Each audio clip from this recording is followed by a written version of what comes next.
I turned out fine. Can't you tell? I'm joking. Well, I wouldn't go that far. I'm a product of my environment. Yes, you are.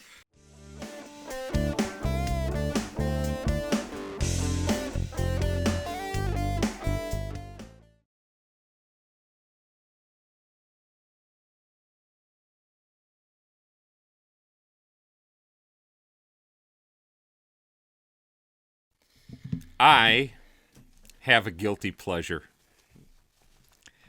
I have a guilty pleasure that I'm kind of ashamed to admit to family and friends when the subject of a favorite movie comes up. And they say, "What's your favorite movie?" And the first one that comes to mind is always Pulp Fiction. Welcome. Yeah, I'm not surprised by that.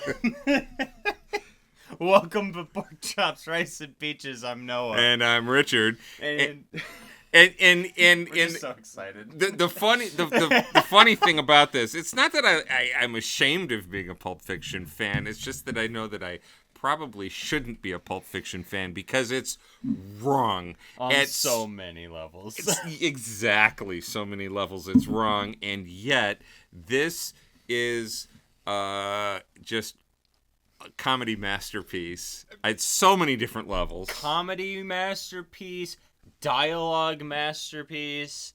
Like, it's a Tarantino film. So you know that the conversations and the dialogue is going to just be top notch because the man is just a master at writing dialogue. Yes. Just absolutely. And this also is like pre his more story-driven movies. Like his Django Unchained. Yes. I think the only one recently that's even somewhat like Pulp Fiction is Once Upon a Time in Hollywood. But, man, Pulp Fiction is an all-time classic. Now, I don't know what this says about me, but prior to the arrival of Pulp Fiction, if you had asked me what's my favorite, comedy, I'd have said Blazing Saddles. I think Blazing Saddles is like an intentional comedy. I think Pulp Fiction is just trying to be more of a movie without like being put into a specific label. But the lines in this movie are so freaking funny.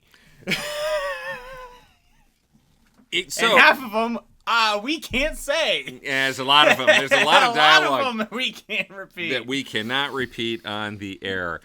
It took me a long time and many, many views of Pulp Fiction to figure this one out. And of all places where I really got the insight into the movie that made sense to me was a movie review on the Focus on the Family website. Now, here's, isn't that like homeschool Christian website? Well, I don't know that's a homeschool Christian website, but it is a Christian organization, and they do movie reviews. And when I saw that they had a guest review and it was on Pulp Fiction, I thought, I read it because I was like, what are they going to say about this? What right? is this? And it actually made a tremendous amount of sense. So I find it very hard to believe that anybody, doesn't know Pulp Fiction because, we always at least hasn't heard of it. Right, talk about things that are ridiculously out of date because that's just what we do. And 1994, R-rated movie, Quentin Tarantino. This was, I think, his movie right after Reservoir Dogs. Was it? Reservoir Dogs is another excellent. Yeah, it is. Tarantino it movie. Absolutely is. And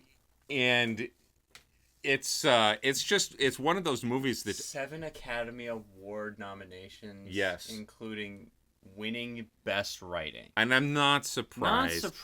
I enjoy movies that are dialogue based, and this is one of them. But it's not an exposition based.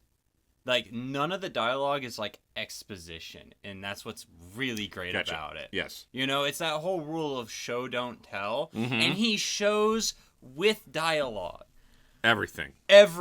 Like, in the opening, not the opening scene, the car ride of Vincent and Jules. Yes. We're also assuming people have watched it, by the way. In the opening car scene with Vincent and Jules, it's like, that's show don't tell. That's showing these two's relationship through these just stupid conversations that any two guys are going to have, whether you're on the way to the movies or on the way to a mob hit.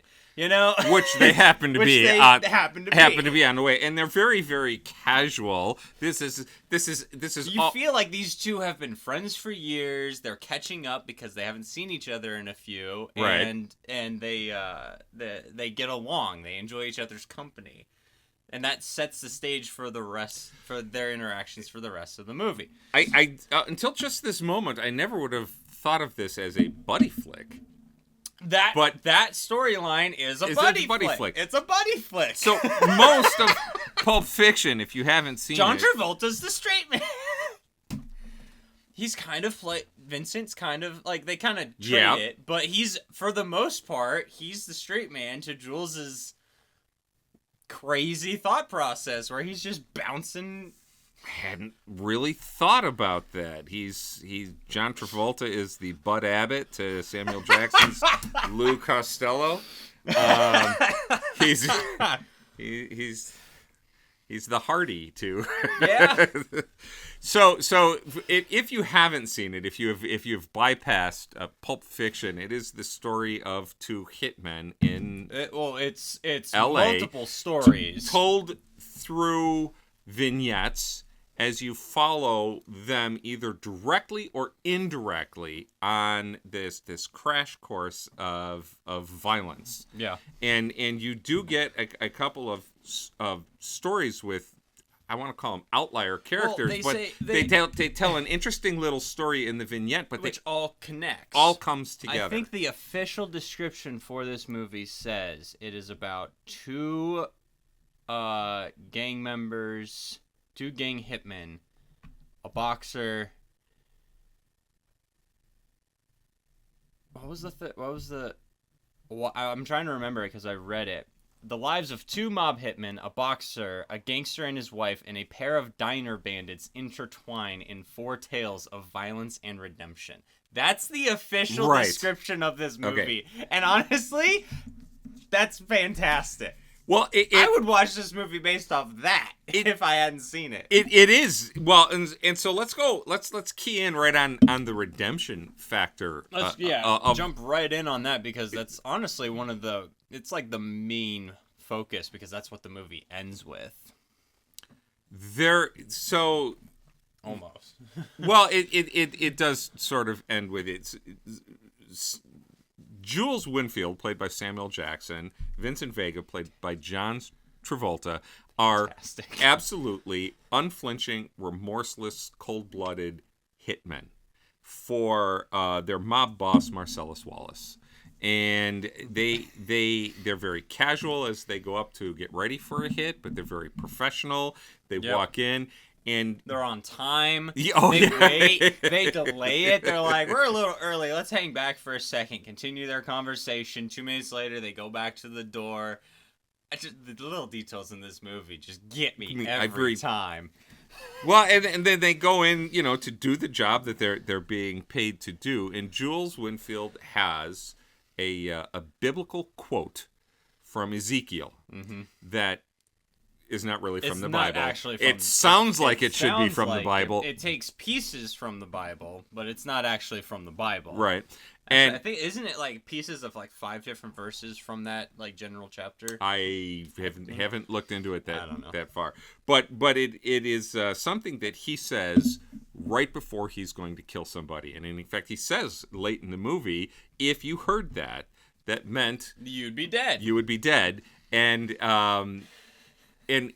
he has this moment that changes his entire perspective on what he's doing. Yeah. He has an enlightenment. This is a redemption story of Jules. Yeah. Who walks away from his hitman lifestyle to become the modern day Kung Fu television series. That's what he compared it to. Yeah. That's what he compared it to. where he's going to walk and try and go through the world and help people and solve problems. The movie has almost like a couple. Honestly, I think Marcellus almost has a redemption as well, because like, I mean, he's a brutal mob boss who was going to he was screwed over, and he was going to take his revenge on the dude who screwed him over, who is the boxer played by Bruce Willis. And he eventually Bruce Willis's conscience gets the better of him, and he's like, all right, I'm going to rescue him from this hilarious situation that Marcellus finds himself in. And Marcellus is like, all right, you can go. I'm no longer after your head. You just got to leave town. And never come back. And never come back. There's almost a little bit of a I wouldn't call that redemption. So a little bit. So Bruce Willis's character Butch Coolidge, after failing to throw a boxing match, ends up refusing to throw a boxing match. Right. Ends up rescuing Marcellus Wallace from a situation that was going to end in Marcellus's death, and he could have left. Mm-hmm. And if he had left, he could have gotten away scot-free. Yep. No one would have known anything. But his conscience gets the better of him. He goes back, and he saves Marcellus. Yeah. Which is a dicey situation, because Marcellus was in the process of being sodomized by a very big Southern boy. And Marcellus is a very big, muscular black man. Played by Vince Rames. And Ving Rhames. Ving Rhames, yes. That's right. Ving Rhames, And they're standing there after he rescues him, and Butch says, "Are we good?" Oh, you meant that. Okay. Well, no, I mean, he's like, no. Marcellus Wallace's reaction to that is good. I'm about as far blinking away from good as you can be. No. Because there's two. He's like, "Are you okay?"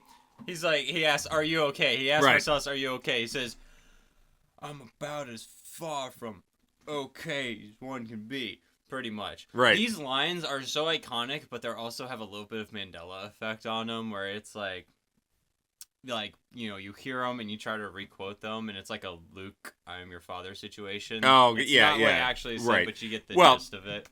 There's too many quotable lines. Well, yeah, there are, and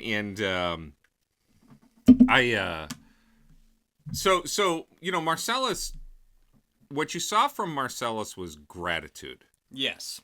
You saw gratitude. Yeah. It's like, I'm gonna forgive you on this one because you saved my life, but the only way we're gonna be square is if I never see you again. Because if I ever see you again, you still cost me a lot of money. That's right. So I don't know if that's redemption as much as it's just a moment of humanity.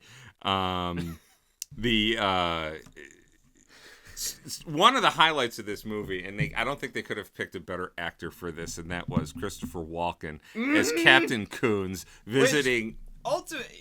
Sorry, go for it. No, just visiting a young Bruce, a young Butch Coolidge, to return to him his father's watch, which his father had in Vietnam, and they were both captives of the Viet Cong, and he proceeds to tell him how he carried this watch hidden upside his rectum for 2 years. And, it comes out of left field. And it just does. Because he's given this heartfelt, again, the dialogue. He's given this heartfelt history on this gold watch that it doesn't even appear to, it's frozen at 4:20 like every other clock in this film. I don't know if you've noticed that. I never noticed that. A lot of the clocks are stuck at 4:20. I get the reference, but yeah. He's going through this. His great-grandfather bought it before he went into World War I. It was given to his grandfather when he went to fight in World War II, and he gave it to a pilot to get back to his son, who's Butch's father, who died in Vietnam and wanted it to return to Butch. And Butch now gets it. But then at the end, he's just basically, giving this heartfelt story about, this means so much to your family. and your dad had it up his ass for 5 years, and then I had it up my ass for 2 years. Here you go.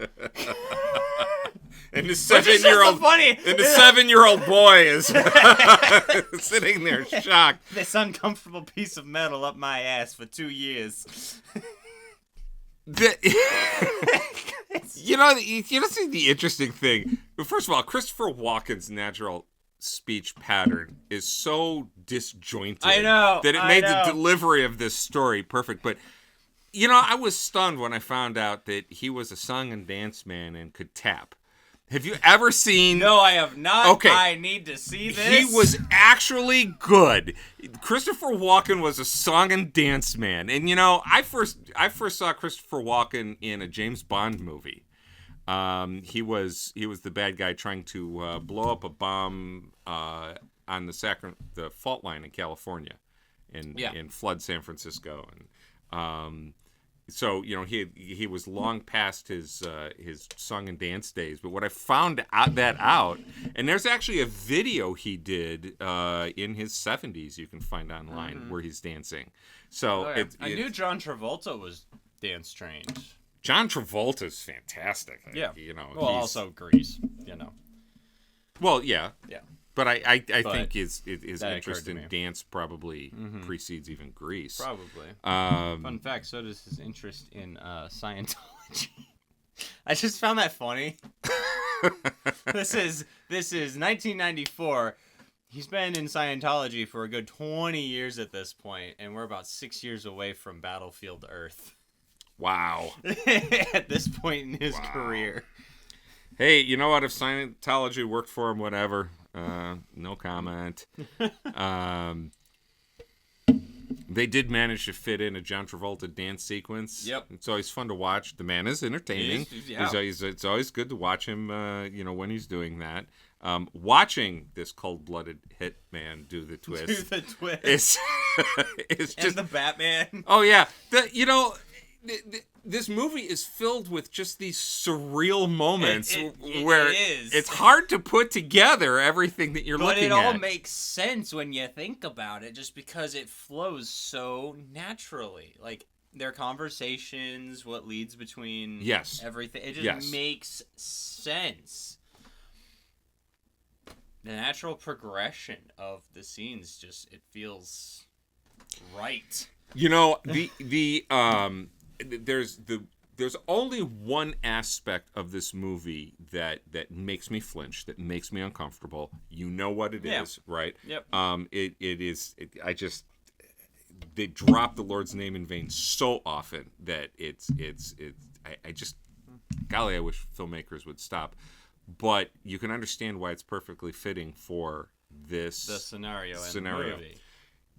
Quentin Tarantino's movies, especially with all the movies that Samuel Jackson are in, which is a lot of them, drops the forbidden word so often. Yep. And there's so casually, everybody uses it. And there's two questions. Well, there's one question that I have. Why does he get away with it? I don't think there is any other director, writer in Hollywood that would get away. Any other white director. Yeah, I think it's because he does not. He's uncancelable because he refuses to acknowledge that he's done anything wrong. Because he's a writer. Right. He is. And many people would argue an artist. He's because movies are considered an art form, obviously. So people would think he's doing this as it's period piece, and there's really not a lot of heavy usage of it outside of the black characters, unless it's something like Django Unchained, where everyone's dropping it every third word. But even then, it's a period piece. So, and even then, it's like. I remember Leonardo DiCaprio. I heard Leonardo DiCaprio was having such a hard time saying it. Yes. And was really trying to work around it. And Samuel L. Jackson had to pull him off to the side and said, "Mofo, this is just another Tuesday. This is your job. This is what you do." Next day, no issues. Well, he just came in with that. Well, and that's the other thing. I mean, look at who he's he's had Jamie Foxx in Django Unchained. He's had Samuel L. Jackson in multiple, movies. Clearly, these are working professionals who don't have a problem with this. Yeah. I don't think they would do the movie if they did have a problem with it. Yeah. But if you haven't seen the movie, be forewarned. The language is coarse to say the least. The least. Just the whole conversation about whether or not someone should have been thrown off a 5-story balcony for rubbing Marcellus' wife's feet.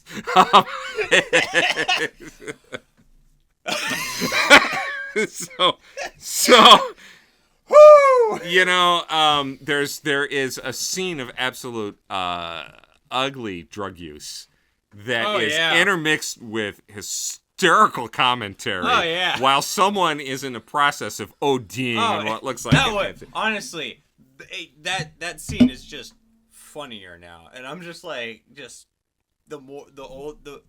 I said this earlier. Every time I watch this movie, it's funnier. This movie does not get old. If you watch this movie, you pop it in every once in a while. It's not a watch yearly. No. This is every couple of years. Pop it in. Every couple of years, so just when you've started to, you were like, oh yeah, that exists. You pop it back in. It is just as entertaining as the first time you watch it. Maybe even more so because there's more details to pick up on. So, go back into the Wayback Machine. This is another one of those. There are 2 movies that I showed each one of you kids, but I made you wait until you were 17 or 18 to watch them. I was like, because you had shown me like Blazing Saddles when I was like 14 or 15.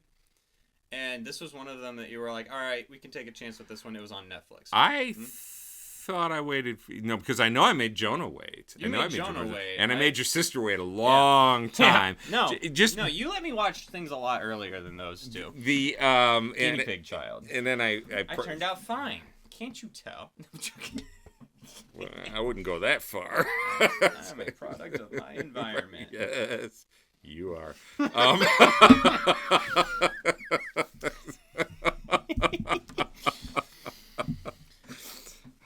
I take full responsibility. What was your first reaction? Because you were raised in it. This movie was hilarious the first time I watched it. It was shock humor, though, the first time I watched it. Okay. I think this was the first the first explicit everything. Mm-hmm. But, I mean, this is probably where the foundation of my dark sense of humor started. Because I think the minute John Travolta turns around and the gun's right there, and it's a perfect down the lens. Right. If you notice the filmmaking shot, that gun is perfectly pointed down the lens of the camera.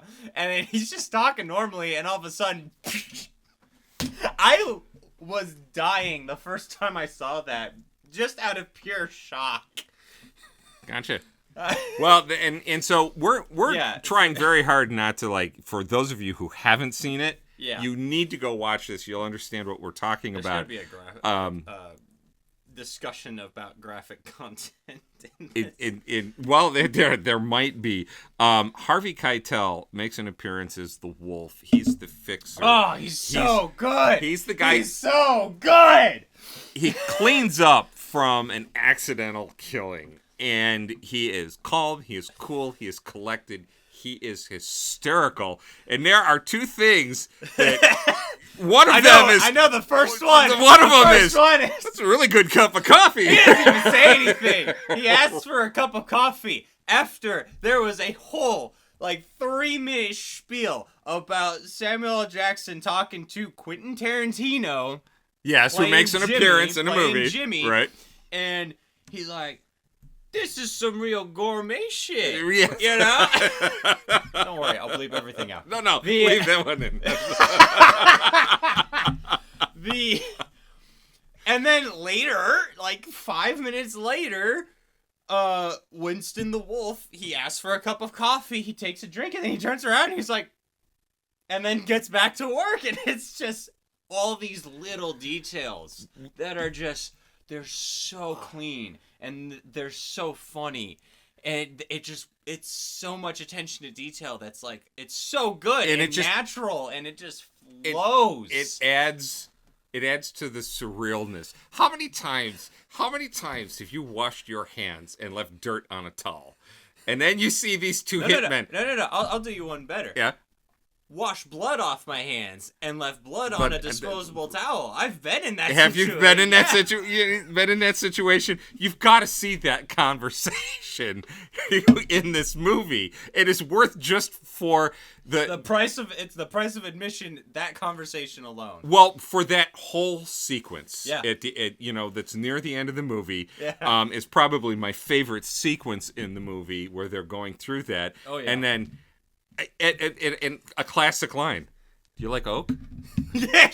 Oak is good. Oak okay. Is good. And I love Tarantino's character going from like really talking down to Jules. Right. Because of the situation that he brought into his house, and Jules is accepting of it. Right. Which is even more so because I realized this time Jules is really casual with Marcellus. Yes, he is.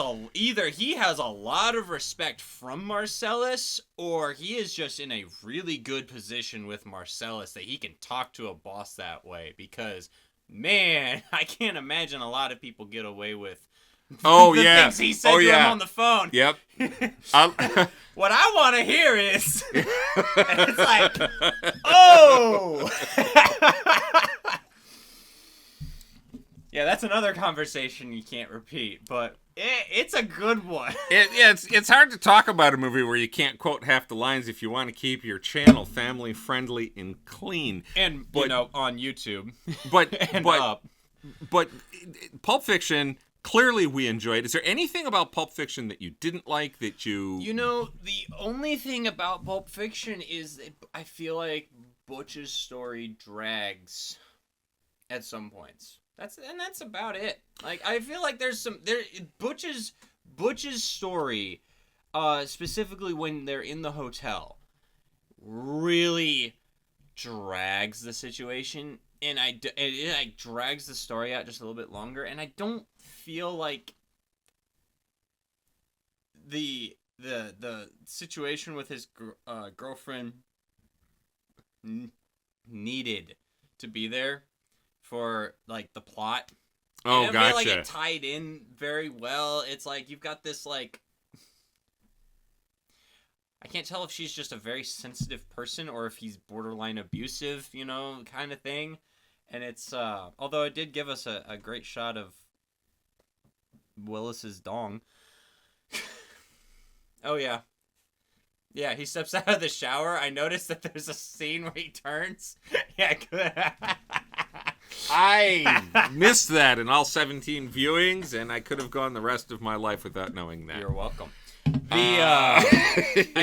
that entire sequence just felt a little drawn out, and like it didn't really tie in that well. I feel like you could have cut most of that and still had the same plot line with him, because like obviously that storyline finishes up the Marcellus and the Vincent storyline. So yes. It's like, okay, that's important to have. And plus the Pop-Tart scene is just, again, dark humor at its best. The pacing of this movie, I think, might be my only complaint. I think Reservoir Dogs has a couple moments like that where the pacing is just a little drawn out. Okay. I think the whole I feel like a lot of his movies do have the Vincent Mia date sequence little drawn out. A little bit, but I feel like they at least follow up on it with like later after Butch runs away. They walk into a room where Vincent is with his boxer, who's dead, and then Mia is standing right there, and Vincent looks at him, and looks at her, and he's like, "Are you okay?" She's like, "Yeah, I never got to thank you for the other night." And it's like, oh, just attention to detail. It's well done, but I would agree some parts of that are the pacing are a little So if you haven't seen Pulp Fiction. Oh boy, we've been talking for 30 minutes about Pulp Fiction. You want to see it. If you've got kids... It's got a rockin' soundtrack. You want to make sure that the kids are in bed before you pop this one in. And do be careful at how old your children are when you show this to them, because you're gonna end up with someone like me. And but in my top list of comedies of movies that make me laugh, that I'm really interested in, and I love the Jules redemption arc. This movie is just Pulp all Fiction's around fantastic. So have you seen it? If you've seen it, what do you think of it? Please leave your comments down below. What's your favorite scene from Pulp Fiction? Yeah. What's your favorite scene? And without getting yourself kicked out of YouTube. And yeah, what's your favorite scene? and here's one for you. If you have kids, how old do you think they'll be when you show that to Good them? question. That's a really good question, Yeah. because clearly I thought if I showed them to you as young as you remember, I clearly thought that I showed them too early because I made your brother and sister wait. Thank you all so much for watching. And subscribe if you'd like to see more content. Subscribe if you'd like to see more content. Thanks for tuning in today. We'll see you next time.